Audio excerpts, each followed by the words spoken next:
നമസ്കാരം, ഏവർക്കും നവരസ മീഡിയയിലേക്ക് സ്വാഗതം.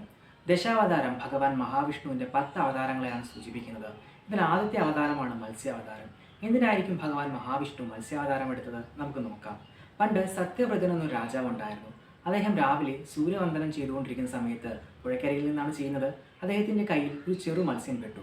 അദ്ദേഹം ഈ മത്സ്യത്തെ തിരിച്ച് പുഴയിലേക്ക് ഇടാൻ വന്നപ്പോൾ മത്സ്യം രാജാവിനോടായി പറഞ്ഞു, അല്ലയോ രാജാവേ, എന്നെ അങ്ങ് ഇവിടെ ഉപേക്ഷിച്ച് പോകരുത്. ഇവിടെ വലിയ മത്സ്യങ്ങളുണ്ട്, അതെന്നെ ഇരയാക്കിയേക്കാം. മത്സ്യത്തിൻ്റെ അവസ്ഥയിൽ വിഷമം തോന്നിയ രാജാവ് മത്സ്യത്തെ കൊട്ടാരത്തിലേക്ക് കൊണ്ടുപോവുകയാണ്. അവിടെ ഒരു പാത്രത്തിലിട്ട് വയ്ക്കുകയാണ്.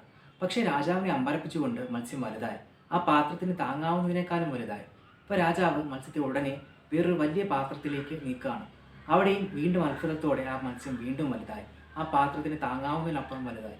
ഇപ്പോൾ രാജാവ് എന്ത് ചെയ്തു? ഉടനെ തന്നെ ഈ മത്സ്യത്തെ കൊട്ടാരത്തിലെ കുളത്തിൽ കൊണ്ടിടുകയാണ്.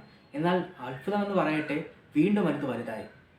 ആ കുളത്തിന് താങ്ങാവുന്നതിനപ്പുറം വലുതായി. അപ്പോൾ രാജാവ് എന്ത് ചെയ്തു? വീണ്ടും ഈ മത്സ്യത്തെ പുഴയിലേക്ക്, എവിടെ നിന്നാണോ കിട്ടിയ ആ പുഴയിലേക്ക് കൊണ്ടിടുകയാണ്. എന്നാൽ രാജാവിൻ്റെ കണ്ണുകളെ അതിശയിപ്പിച്ചുകൊണ്ടും വീണ്ടും മത്സ്യം വലുതായി. ആ പുഴയ്ക്ക് താങ്ങാവുന്നതിലപ്പുറം വലുതായി. ഇപ്പോൾ രാജാവിന് മനസ്സിലായി, ഇതൊരു സാധാരണ മത്സ്യമല്ല, മറിച്ച് എന്തോ ദൈവീക ശക്തിയുള്ളൊരു മത്സ്യമാണ്.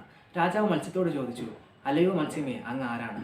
മത്സ്യം ഭഗവാൻ ശ്രീവിഷ്ണുവിൻ്റെ രൂപം പൂണ്ടുകൊണ്ട് പറഞ്ഞു, ഇന്നേക്ക് 7-ാം ദിവസം വലിയൊരു പ്രളയം ഭൂമിയിൽ വരും.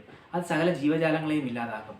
അന്ന് നീ ഒഴുകി വരുന്നൊരു കപ്പലിൽ നിന്നെയും 7 ഋഷിമാരെയും 7 ഋഷിമാരെയും ഒപ്പം സകല ജീവജാലങ്ങളെയും കൊണ്ട് ഇവിടെ നിന്ന് രക്ഷപ്പെടണം.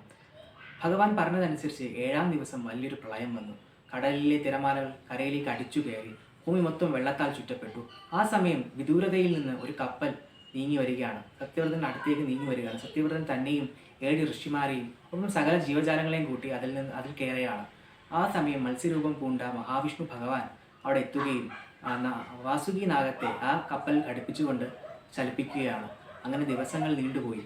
ഭൂമി മൊത്തം അന്ധകാരത്തിൽപ്പെടുകയാണ്. ആ സമയം ഭഗവാൻ മഹാവിഷ്ണു, മത്സ്യരൂപം പൂണ്ട മഹാവിഷ്ണു ഭഗവാൻ അവർക്ക് വേദത്തിൻ്റെ ഉപദേശങ്ങൾ പറഞ്ഞു കൊടുക്കുകയാണ്, വേദസാരാംശം പറഞ്ഞു കൊടുക്കുകയാണ്. കാരണം മത്സ്യാവതാരം എടുത്തത് ഹയഗ്രീവൻ എന്നൊരു രാക്ഷസനുണ്ട്. ഈ രാക്ഷസൻ വേദങ്ങൾ മോഷ്ടിച്ചു. ആ വേദങ്ങൾ മോഷ്ടിച്ച ഹയഗ്രീവനെ വധിക്കാനും ഭൂമിയിലെ സകല ജീവജാലങ്ങളെ രക്ഷിക്കാനുമാണ് ഭഗവാൻ മത്സ്യാവതാരം എടുത്തത്.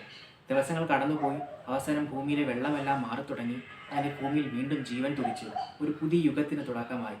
അങ്ങനെ ഭൂമിയിലെ സകല ജീവജാലങ്ങളെയും അതോടൊപ്പം തന്നെ വേദങ്ങൾ കൈക്കലാക്കിയ ഹയഗ്രീവൻ എന്ന രാക്ഷസിനെയും കൊല്ലാനാണ് ഭഗവാൻ മത്സ്യാവതാരം എടുത്തത്. നിങ്ങൾക്ക് ഈ വീഡിയോ ഇഷ്ടപ്പെട്ടിട്ടുണ്ടെന്ന് ഞാൻ വിചാരിക്കുന്നു. ഈ വീഡിയോ ഇഷ്ടപ്പെട്ടിട്ടുണ്ടെങ്കിൽ തീർച്ചയായിട്ടും നമ്മുടെ ചാനൽ ഒന്ന് സബ്സ്ക്രൈബ് ചെയ്യണം. തുടർന്നും ഇത്തരം ഇൻഫോർമേറ്റീവായ വീഡിയോകൾ ചെയ്യുന്നതിന് അത് വളരെ അത്യാവശ്യമാണ്. ഈ വീഡിയോ നിങ്ങൾക്ക് ഇഷ്ടപ്പെട്ടിട്ടുണ്ടെങ്കിൽ തീർച്ചയായിട്ടും വീഡിയോ ഒന്ന് ലൈക്ക് ചെയ്യണം. ഒപ്പം ഈ വീഡിയോ പരമാവധി ആൾക്കാർക്ക് ഷെയർ ചെയ്ത് കൊടുക്കണം. Thank you for watching.